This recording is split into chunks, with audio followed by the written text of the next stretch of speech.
ये धागा काले कुत्ते की पूंछ में बांध देना। वो कुत्ता तुम्हारे बेटे की नजर ले लेगा।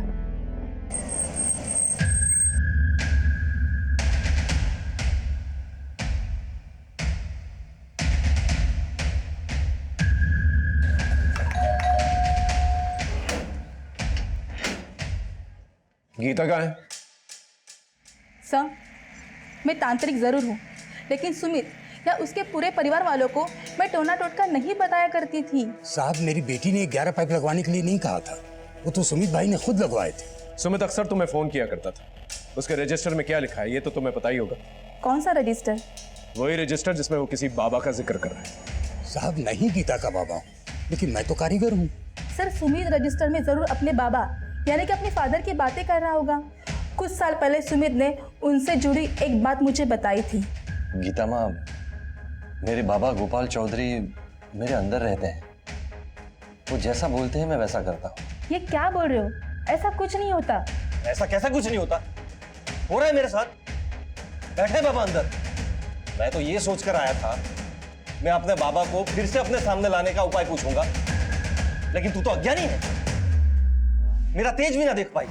सर, मैं खुद उसका पागलपन देख के डर गई थी, लेकिन एक बात पक्के से कह सकती हूँ कि सुमित उन रजिस्टर में जिस बाबा की बातें लिख रहा था वो उसके फादर गोपाल चौधरी ही है, जिनका कई साल पहले देहांत हो गया।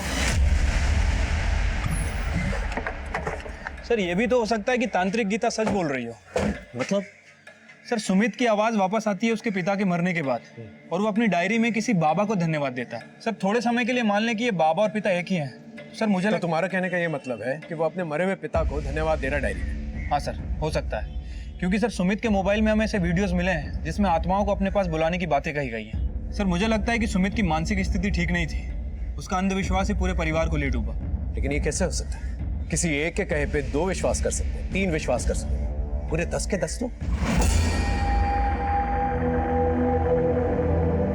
ये रजिस्टर सुमित ने ही लिखे थे, ये जानने के लिए हमने एक हैंडराइटिंग एक्सपर्ट को बुलवाया और सुमित की दुकान से बिल बुक्स और लीगल डॉक्यूमेंट्स मंगवाए ताकि हम उस रजिस्टर से कंपेयर कर सकें, जिससे हमें पता चल गया कि वाकई में ये रजिस्टर सुमित ने ही लिखे थे।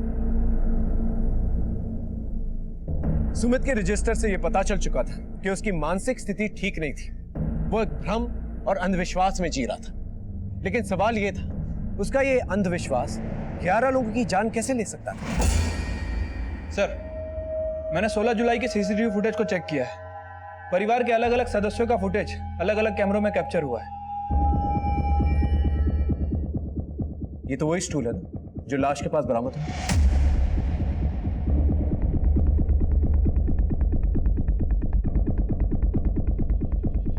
ये वही वायर है ना जो हाथ में बांधा गया था।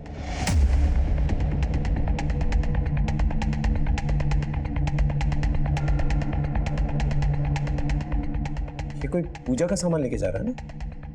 ये सारा सामान जो ये लोग अंदर लेके गए हैं वो आत्महत्या में इस्तेमाल हुआ है। इसका मतलब इन्हें पता था कि ये लोग क्या करने जा रहे हैं। तो सुमित की डायरी में भी ऐसा ही कुछ लिखा है। बाबा दुर्जन सिंह जी, दयानंद बाबा और यमुना देवी का धन्यवाद करने के लिए हमें एक पूजा करनी होगी। और ये पूजा प्रिया की सगाई के अगले दिन से सारे मेहमानों के चले जाने के बाद 10 जुलाई की रात से आरंभ होगी। इस वट पूजा में हमें वट वृक्ष की लताओं की तरह लटकना है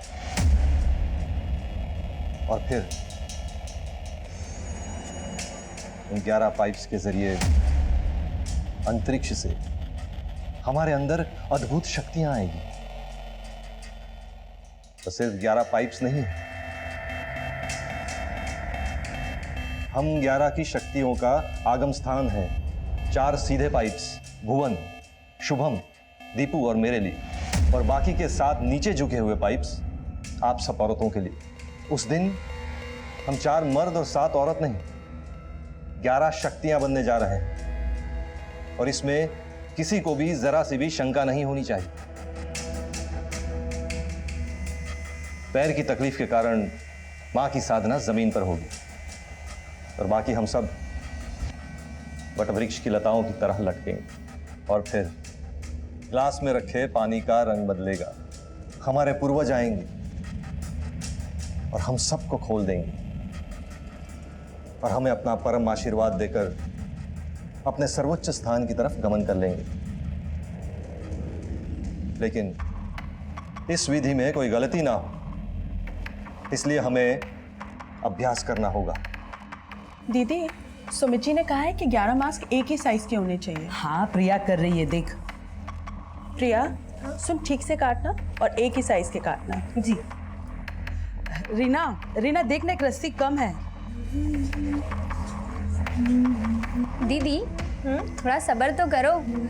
नवंबर में तो वैसे ही गाना है आपको, सुहाग रात वाले गीत। नानी, देखो ये मुझे छेड़ रही है। दीपू, शुभम, अरे क्या मस्ती कर रहे हो तुम लोग? लो बोलो। ये लो, जाके मम्मी को दो। अरे भाई, पूजा की सब सामग्री आ गई? हाँ भैया, पूरी सामग्री आ गई है। चलो ये अच्छा हुआ दीदी। वैसे दीदी, मैं तो ना बाबूजी से कहूंगा कि मुझे तो लटका ही छोड़। क्यों? अरे भाई, बीवी से मुक्ति से बड़ा और क्या मोक्ष होगा? अब बाबूजी तो उतार देंगे, लेकिन कहीं ऐसा ना हो कि उतरने के बाद ना बीवी मिले और ना मोक्ष। पछताने वाले अक्सर ये कहते हैं कि मुसीबतें दस्तक देकर नहीं आती, लेकिन एक ना एक दस्तक होती जरूर है। लेकिन जैसे कान में कोई रुई ठुस जाती है, वो दस्तक होते हुए भी हमें सुनाई नहीं देती, हम देखकर भी उसे अनदेखा कर देते हैं।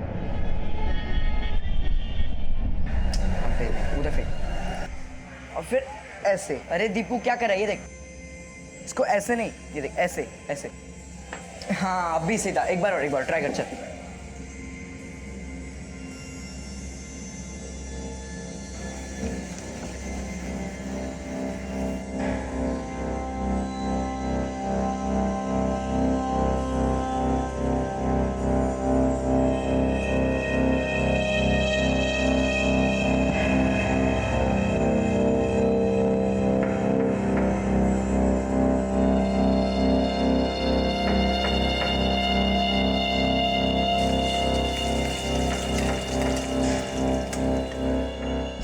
रिश्तों में भरोसा और मोबाइल में नेटवर्क ना हो तो लोग गेम खेलने लगते हैं। रिश्तों में भरोसे का रिचार्ज ना हो तो मोबाइल के बैलेंस की तरह आप खत्म।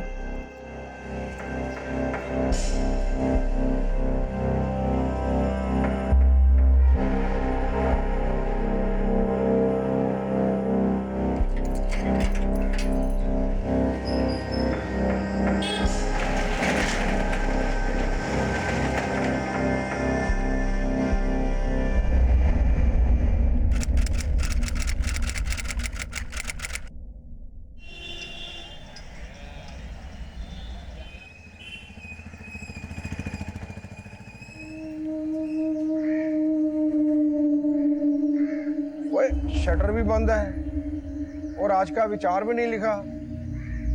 ओए बुमन, ओ सुमित, बुमन, ओ सुमित।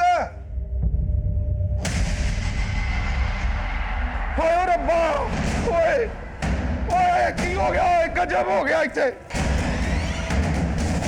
17 जुलाई 2018 सभी न्यूज चैनल्स पे ब्रेकिंग न्यूज का एक विस्फोट हुआ। सास बहू देखने वाली एक आम महिला से लेकर देश का हर एक वर्ग न्यूज चैनल देख रहा था, जहां पर एक बहुत ही भयानक और डरावना मंजर दिखाया जा रहा है। और अब पूरा देश ये जानने के लिए उत्सुक है कि इस घर में क्या हुआ था और कैसे हुआ था।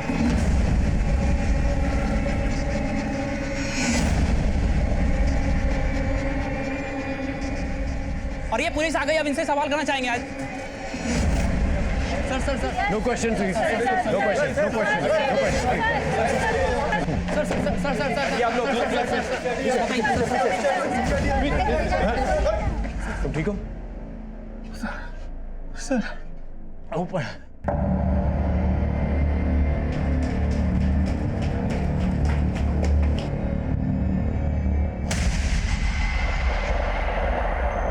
पता नहीं किसने ये सब किया।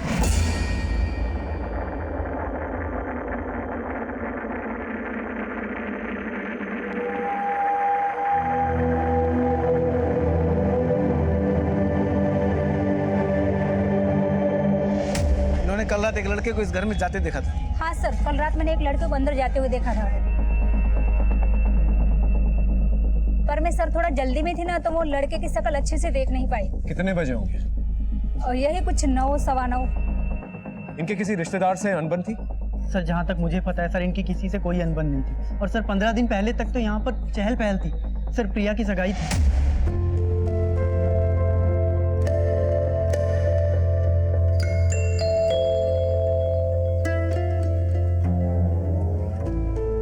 सर पूरा परिवार बहुत खुश था। आंटी का बड़ा बेटा और छोटी बेटी वो तो हफ्ता भर पहले तक यहीं थे। रुक्मणी देवी के और 2 बच्चे थे? जी सर ये लोग पहले जोधपुर में रहते थे और करीब 30 साल से यहाँ पर रह रहे थे। सर इनका बड़ा बेटा अभी भी जोधपुर में ही रहता है और सर एक छोटी बेटी है जिसकी बहुत पहले शादी हो गई थी सर, वो सोनीपत में रहती है। क्या नाम है उनके? सर बेटे का नाम सुरेश है और बेटी का नाम सुनीता। अंदर कुछ सस्पिशियस नहीं मिला है। तो एक काम करो, ये सब कुछ सील करवा दो।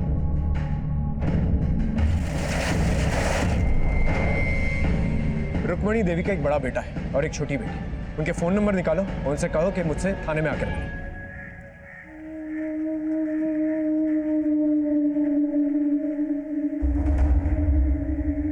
सर ये हत्या है, खत्म कर दिया सबको, मार दिया सबको। हम भी यही मान के चल रहे हैं सुनीता जी, लेकिन ऐसा कोई क्यों करेगा? कुछ समझ में नहीं आ रहा, पता नहीं कौन करेगा, पर है ये मर्डर ही। देखिए सुनीता जी, कोई भी चीज बिना मकसद के नहीं की जाती, चाहे वो रुपए पैसों की बात हो, जायदाद की, या फिर कोई इमोशनल मैटर। हर चीज के पीछे कोई ना कोई मकसद जरूर होता है। आप ठंडे दिमाग से सोच के बताइए, इसके पीछे किसका मकसद हो सकता है? सर ऐसा कोई नजर में नहीं आ रहा जिसमें मैं शक जता सकूं। अभी 1 हफ्ते पहले मैं और सुरेश भैया सबके साथ थे। 15 दिन पहले हम लोग प्रिया के एंगेजमेंट के फंक्शन में आए थे। सुमित ने उसका रिश्ता तय किया था। हम सब लोग बहुत खुश थे उसकी सगाई से।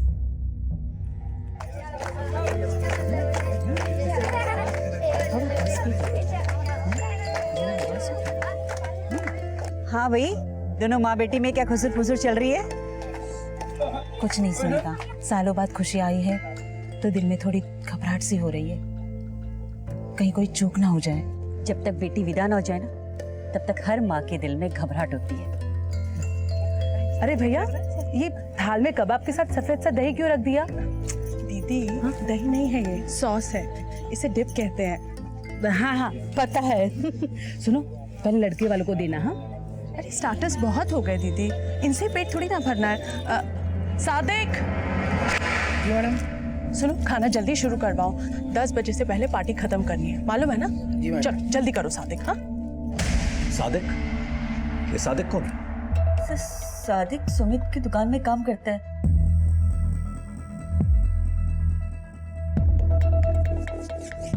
दुकान में काम करता है और दुकान घर के पास है, और आज दुकान बंद थी और इतने बड़े हादसे के बाद सभी लोग वहां मौजूद थे, लेकिन सादिक तो हमें नहीं दिखाई दिया। सुरेश जी, आप और आपकी बहन दोनों का यही कहना है कि घर में सब खुश थे, पड़ोसियों का भी यही कहना है, लेकिन हो सकता है किसी एक पड़ोसी के साथ किसी का कोई इशू। मालूम नहीं सर, अगर कुछ इश्यू होता तो लोग हमसे छुपाते थोड़ी ना। कहीं आप और आपकी बहन तो कुछ नहीं छुपा रहे हमसे? नहीं सर, पूरा परिवार खत्म हो गया, हम लोग भला क्यों कुछ छिपाएंगे आपसे? सुमित और भुवन के काम से रिलेटेड कोई इशू? कह नहीं सकता सर, लेकिन कोई तो होगा जिसने इस तरह से सबको खत्म कर दिया। खत्म कर दिया तो था, ये सब बोल रहे थे, लेकिन ये कोई कौन था इसका जवाब किसी के पास नहीं था।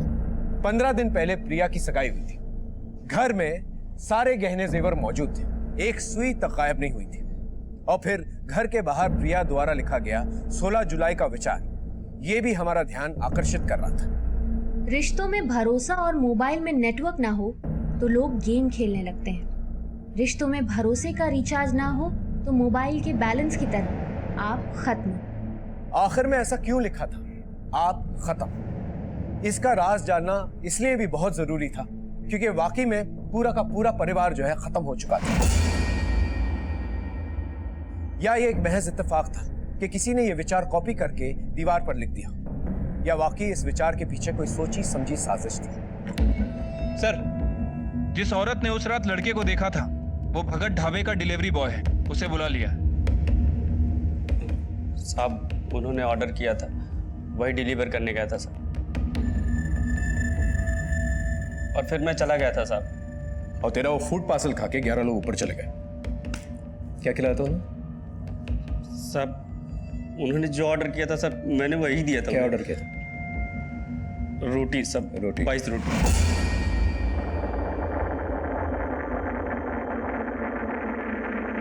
कोई स्पेशल बटर वटर लगा के दिया क्या? हाँ साहब, उन्होंने बटर रोटी ही ऑर्डर किया था। टिप मिली थी? टिप नहीं मिली थी। नहीं बोल बोल बोल। क्या?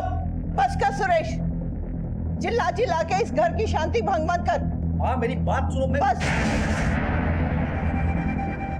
लेकिन साहब मुझे ये नहीं पता कि सुरेश भैया सुमित भैया से किस बात पर झगड़ा कर रहे थे।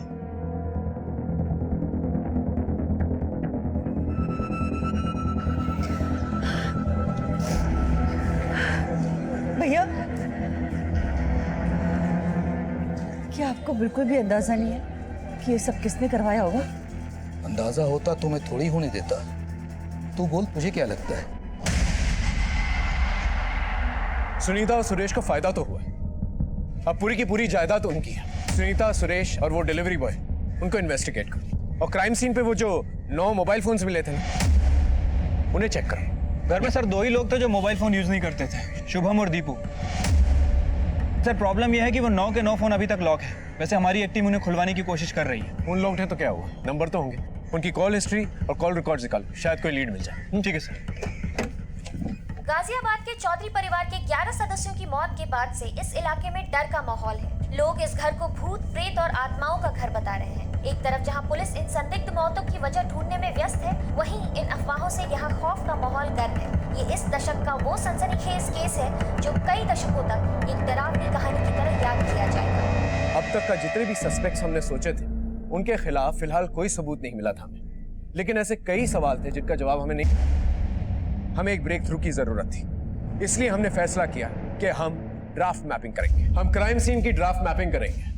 विक्टिम्स की हाइट, फ्लोर और सीलिंग का फासला, मुंह और आंख पे बंदी पट्टियां, और वो तार जिससे हाथ बांधे गए थे, और वो फांसी का फंदा, इन सब के मेजरमेंट्स निकालो।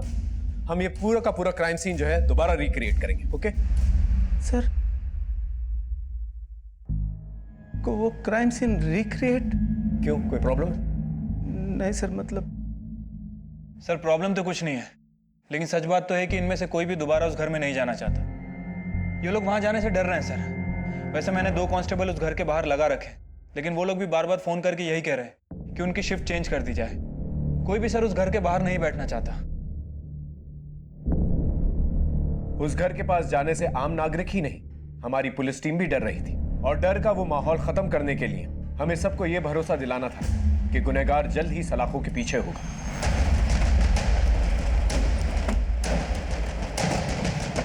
ड्राफ्ट मैपिंग के जरिए हम क्राइम सीन को क्रिमिनल के नजरिए से देखने की कोशिश करते हैं और क्राइम को उस तरह से रिक्रिएट करते हैं जिस तरह से।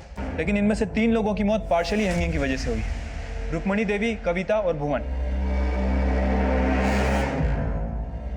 पार्शियल हैंगिंग तो हो सकता है कि तीनों ने रेजिस्ट करने की कोशिश की हो। लेकिन सर बाकी के 8 लोग, ये लोग अपनी मर्जी से तो सूली पे नहीं चढ़े होंगे, जरूर किसी ने मारा होगा। और सर जो हमारी सस्पेक्ट लिस्ट थी, अब तक उनके खिलाफ भी कुछ नहीं मिला है। पोस्टमार्टम और फोरेंसिक रिपोर्ट हमारा नजरिया बदल रही थी, और आत्महत्या की संभावना की जांच करना ये हमारी इन्वेस्टिगेशन का एक प्रोसेस था। लेकिन सवाल यह था कि एक हंसता खेलता परिवार जो आर्थिक रूप से भी संपन्न हो, वो भला आत्महत्या क्यों करेगा? मरने से पहले इन लोगों की मनोस्थिति क्या होगी, यही जानने के लिए हम लोगों ने एक साइकोलॉजिकल ऑटोप्सी करने का फैसला किया। साइकोलॉजिकल ऑटोप्सी यानी शव हो चुके व्यक्ति का साइकोलॉजिकल एनालिसिस, जहां पर एक्सपर्ट्स मृत हुए व्यक्ति से जुड़े सारे लेख, ऑडियो, विजुअल्स और उसके करीब करीब के जानने वालों के ओपिनियंस को इकट्ठा करती है और बारीकी से स्टडी करती है। लेकिन इन विक्टिम से जुड़े सारे लोग ये मानने को ही तैयार नहीं थे कि एक मास सुसाइड हो सकता है। सर, प्रिया नवंबर में शादी करने वाली थी। शादी का टेंट, हलवाई और यहाँ तक कि उसके जो हनीमून के टिकट्स थे वो भी बुक हो गए थे। सब कुछ उसी की मर्जी से हो रहा था सर, फिर वो आत्महत्या क्यों करेगी? सर उस दिन मैं और बबीता भाभी एक साथ इस्त्री वाले को कपड़ा दे रहे थे। भैया कल बच्चों को स्कूल में जाना है, इसलिए शाम तक कपड़े आ जाने चाहिए। ये लो, बार बार कहना ना पड़े। सर अब आप ही बताइए कि जो एक दिन आगे का प्लान कर रहा है वो भला सुसाइड कैसे कर सकता है? पुलिस वाले आत्महत्या कहकर अपना पल्ला झाड़ रहे हैं। हम सीबीआई जांच की मांग करते हैं।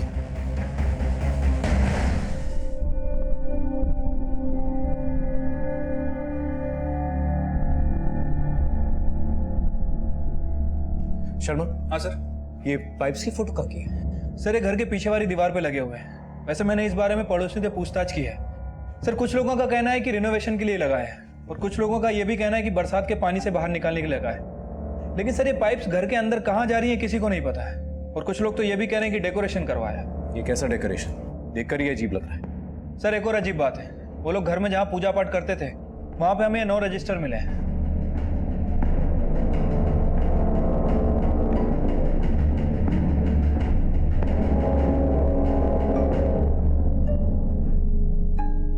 घर में 11 मौतें हैं और घर की बैक वॉल में 11 पाइप्स। शर्मा जरा पता लगाना ये पाइप्स किस मिस्त्री ने लगा है, फिर शायद हमें पता चल जाएगा कि पाइप्स लगाने का मकसद क्या है। ठीक है सर। सुन, उन पाइप्स को कैप्चर करके मुझे फ्रेम में इनक्लूड कर, ठीक है? तो जैसा कि आप देख सकते हैं इन 11 पाइप्स को, हम चौधरी परिवार के घर के पीछे खड़े हैं और इस राज को खोलने वाले हम पहले मीडिया चैनल हैं। चौधरी परिवार के घर पे लगे इन 11 पाइप्स ने इस केस को और भी सनसनीखेज बना दिया है। आखिर इन 11 पाइप्स के यहाँ लगे होने का राज क्या है? क्या ये राज चौधरी परिवार की सामूहिक मौत से जुड़ा है? 11 लोग एक साथ आत्महत्या करें, ऐसा तो हो ही नहीं सकता है। ये मर्डर है, मर्डर। आइए सर, ये कुंवर लाल है, इन्होंने उस घर में 11 पाइप लगाए थे। ये 11 पाइप तुमने लगाए थे? हाँ साहब, मुझसे 11 पाइप लगाने के लिए कहा गया था तो मैंने 11 पाइप लगा दिए थे। किसने कहा था लगाने के लिए? सुमित भाई ने कहा था जी। सुमित जी? ये सुमित? हाँ साहब, इन्होंने ही कहा था। मैं तो खुद हैरान हूं कि इन्होंने 11 ही पाइप क्यों लगवाए थे। वेंटिलेशन के लिए पाइप? अरे भाई, इससे अच्छा खिड़की लगवाने। पाइप लगाने से क्या होगा? तेरी अकल नहीं चाहिए, समझा? जितना बोला उतना कर। साहब फिर मैं क्या करता? जैसा इन्होंने बोला मैंने वैसा कर दिया। ठीक है, तुम जा सकते हो।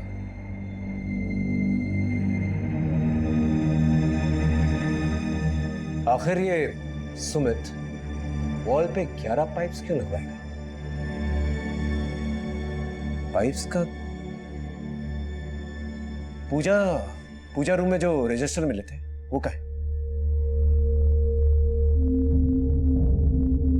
सर इन रजिस्टर को पढ़ने के बाद सुमित की मानसिक स्थिति के बारे में बहुत कुछ पता चलता है।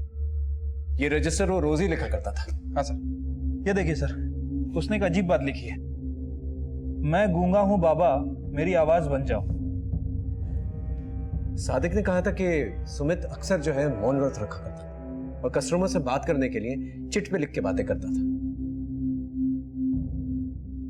लेकिन उसने कभी इस बात का जिक्र नहीं किया कि वो गूंगा था।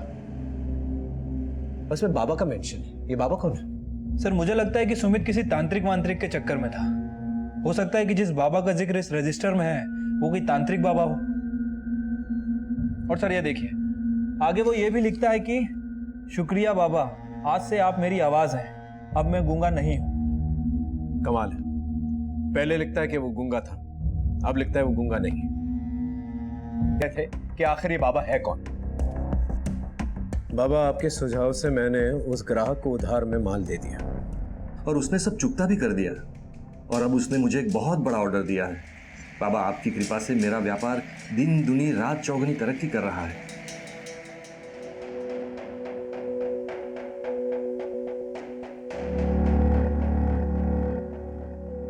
शर्मा, जरा सादिक से दोबारा पूछना कि सुमित ने किसी एक कस्टमर को कोई उधार में सामान दिया था जिसकी वजह से अचानक से बिजनेस में तरक्की होने लगी। हाँ साहब, सुमित भैया का एक क्लाइंट मिला था, हसमुख भाई। वो हमेशा सुमित भैया से उधारी पे माल मांगता था और पैसा भी बहुत लटकाता था। वो हसमुख भाई फिर से माल उधारी पे मांग रहे। अच्छा, एक काम कर, भिजवा दे। पर भैया, अरे आदमी ईमानदार है, अभी उसका धंधा नया है, लेकिन आगे चलकर देखना बहुत तरक्की करेगा। आज अगर उधार देकर सपोर्ट किया ना तो एक दिन हमारे लिए बड़े बड़े काम लेकर आएगा। और साहब ठीक वैसे ही हुआ। जो हसमुख भाई हमसे हमेशा उधारी पे माल खरीदता था, आज बहुत बड़ा कॉन्ट्रैक्टर है और हर महीने सुमित भैया से लाखों का माल खरीदता है। बाबा, आपके कहने पे मैंने चीनू से कहा कि वो साइंस छोड़ के कॉमर्स ले ले। उसने ऐसा किया और चमत्कार हो गया। चाचा जी, मेरे सभी सब्जेक्ट में 75% से ज्यादा मार्क्स आए। मैंने टॉप किया अपनी क्लास में। बाबा, आपके बताए उपाय करने से नीलम ने फिर से पढ़ना शुरू कर दिया है। दीपू और शुभम भी अब अपनी क्लास में फर्स्ट आते हैं। भुवन भैया की दुकान भी बहुत अच्छी चल रही है आजकल। बाबा, प्रिया के मांगलिक होने की वजह से उसकी शादी नहीं हो रही थी, लेकिन बाबा आपकी कृपा से हमें प्रिया के लिए बहुत अच्छा लड़का मिल गया। अरुण का परिवार भी बहुत अच्छा है और उसकी और प्रिया की कुंडली भी मिलती है। बाबा, आपकी वजह से प्रिया की सगाई तय कर दी हमने। 2 जुलाई को हम प्रिया और अरुण की सगाई कर रहे हैं। आपके चमत्कारों ने हम सबकी जिंदगी बदल दी है। खुश थे? हाँ सर, और प्रिया भी इस रिश्ते से बहुत खुश थी सर। हेलो, क्या सिर्फ लहंगे का ही फोटो भेजा? मुझे तो लगा था तुम एकदम तैयार होकर दुल्हन की तरह फिर अपना फोटो भेजोगी। वो शादी वाला जोड़ा ना शादी के दिन तक कोरा रखते हैं, इसीलिए नहीं पहना। तो सगाई के बाद तुम कॉन्स्टेंटली टच में थे प्रिया के? सगाई के बाद प्रिया से मेरी सिर्फ 3 ही बार बात हो पाई और हर बार सर हम इंट्रोडक्शन से आगे बढ़े ही नहीं। ठीक है, तुम जा सकते हो। इसके कॉल रिकॉर्ड चेक करवा, पता चल जाएगा प्रिया से इसने 3 बार बात की है, कुछ छुपा रहा है। बाबा कहते हैं हम अकेले नहीं रहते।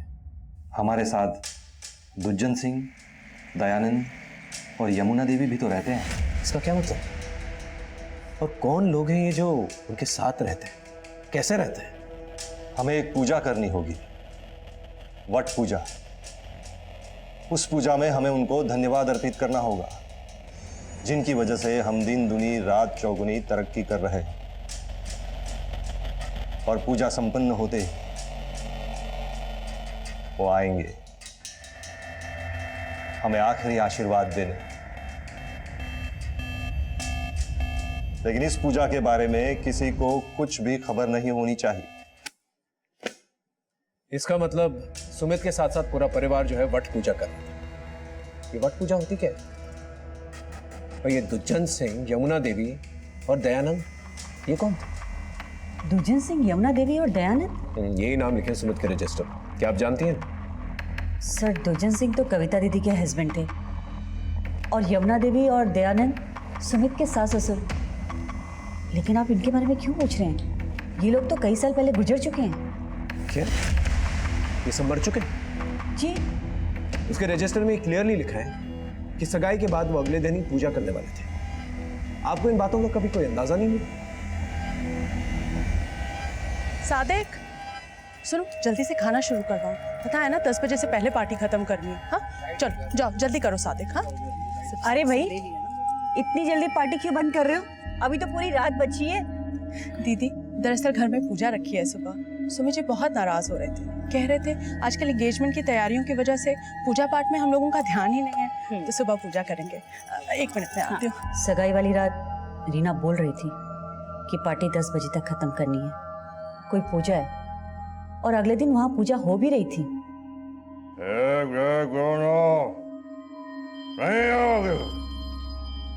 काम करो।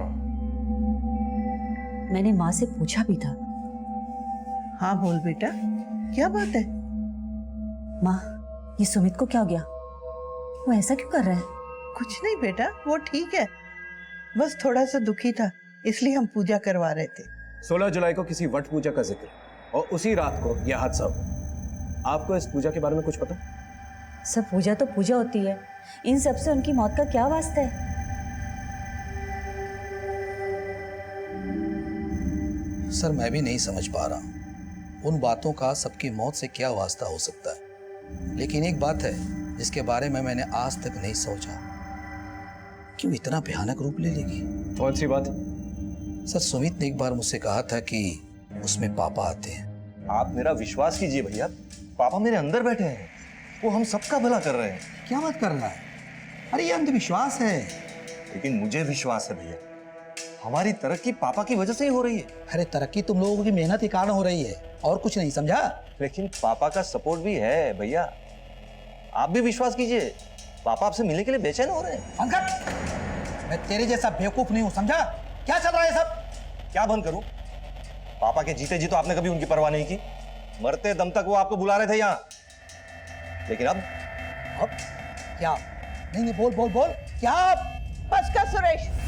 मैं तब भी उसे समझाया था कि अंधविश्वास से दूर रहा कर, और उस दिन से वो मुझसे कटने लगा था सर।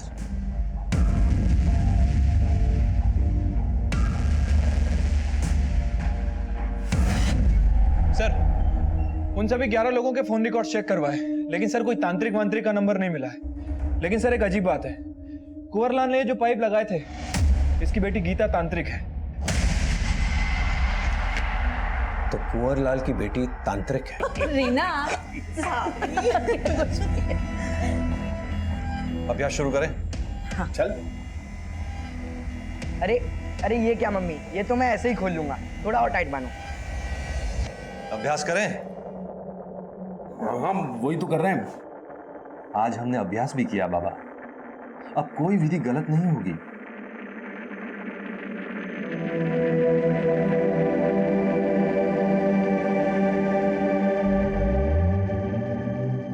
सोलह जुलाई को हम वो पूजा संपन्न कर लेंगे। मतलब ये सब अपनी खुशी से, अपनी मर्जी से सूली पे चढ़ने को तैयार थे।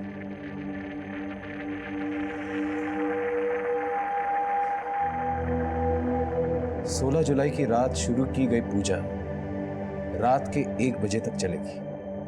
उस दिन सब सिर्फ रोटियां खाएंगे और डर बिल्कुल नहीं होना चाहिए, किसी के चेहरे पे भी और मन में भी। बाबा जरूर आएंगे, उन तीनों के साथ वो हम सबको खोल देंगे।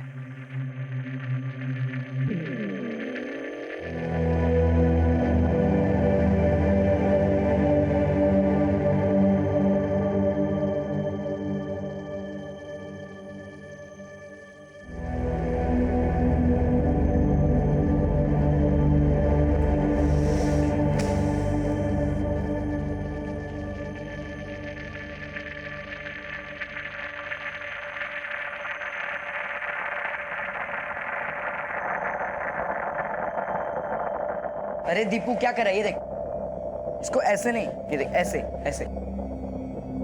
नवंबर में तो वैसे ही गाना है आपको, सुहागरात वाले गीत। हाँ? नानी देखो, ये मुझे छेड़ रही है। बाबूजी तो उतार देंगे, लेकिन कहीं ऐसा ना हो कि उतरने के बाद ना बीवी मिले और ना मोक्ष। सवाई माधोपुर में 2013 में ऐसा कुछ हो चुका था, जहां पर एक ही परिवार के 7 सदस्यों ने अंधविश्वास में लड्डू में साइनाइड मिलाकर खा लिया था, ये सोचकर कि ऊपर वाला आकर उन्हें बचाएगा। और यही नहीं, उन्होंने ये पागलपन वीडियो पे रिकॉर्ड भी किया, ये सोच के कि ऊपर वाला उस वीडियो में कैप्चर हो जाए। सुमित ने भी ऐसे कई भ्रम अपने घर वालों को दिए थे, और क्योंकि उसके घर वाले ये मान चुके थे कि सुमित में बैठे बाबा सबका भला कर रहे हैं, इसलिए बिना सोचे समझे सबने मिलकर मौत को गले लगा। भरोसे से भरोसेमंद इंसान भी आपको कहे कि आप अपना दिमाग साइड में रखकर उसकी कही कोई भी बात को पत्थर की लकीर मान लें, तो समझ लीजिए कि यह दस्तक है उस तबाही का जिसमें पूरा चौधरी परिवार खत्म हो गया। लेकिन सवाल यह है, क्या इस अंजाम को रोका जा सकता था? सुमित के भाई सुरेश ने अगर आवाज उठाई होती तो शायद उनका परिवार आज जिंदा होता। सुमित की बहन सुनीता भी उस दस्तक में डूबी इस तबाही को ठीक से महसूस नहीं कर पाई, और साथ ही साथ चौधरी परिवार के सारे पड़ोसी इस दस्तक को ठीक से भांप नहीं पाए। और इसके साथ मैं इंस्पेक्टर बलबीर सोलंकी आपसे विदा लेता हूं। फिर मिलेंगे एक नए एपिसोड के साथ। तब तक देखते रहिए क्राइम पेट्रोल दस्तक, मकसद बताना नहीं, बचाना है।